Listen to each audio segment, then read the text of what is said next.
wasn't surprised though from it. So yeah, I do think that our women's bodies are just police, period, unfortunately. They are. And I think I will say about this, I wish times like this make me wish for times when we didn't know everybody's business, right? Because this dress, this moment overshadows something that is so much more important than church bickering, right?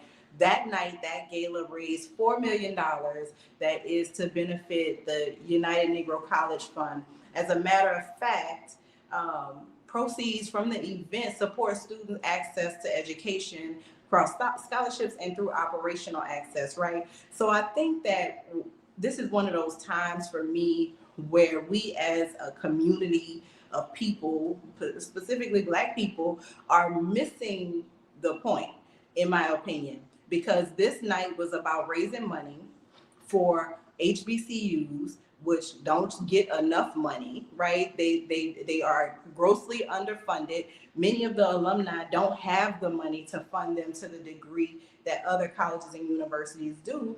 So while we're talking about a nude illusion dress, we're missing the fact that many young people will benefit from this night. So should it matter the why, right? Should why they were there that night, dressed to the nines, be eclipsed by what one gala goer was wearing? These were hundreds, if not thousands, of people were at this gala that night.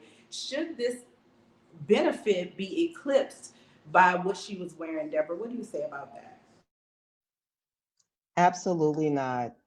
The praise should have went to the fact, like you said, how much money was raised for Black and brown students to be able to go to college, to get their degrees, and none of that is being spoken of.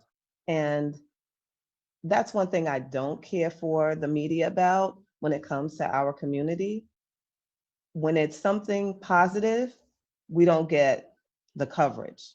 But because of this dress, it took away everything from that night. And that was a star-studded night. Like, that should have been the highlights. That should have been the reels. That should have been the coming attraction on everybody's social media pages, but it wasn't. It was about her dress.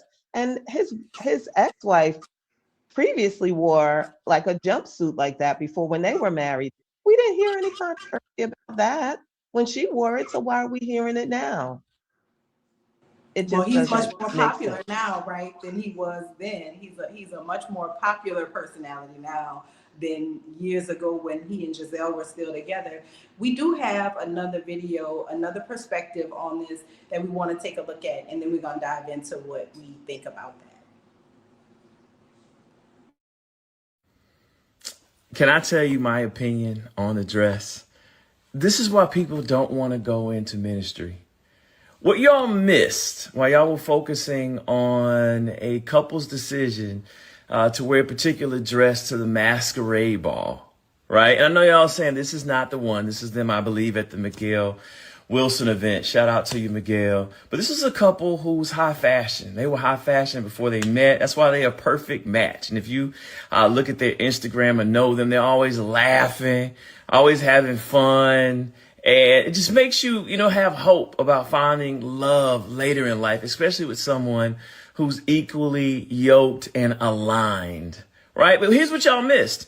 Every week at their church in New Birth, feeding 1,500 people when the government is not. If y'all have forgotten, people still are food impoverished.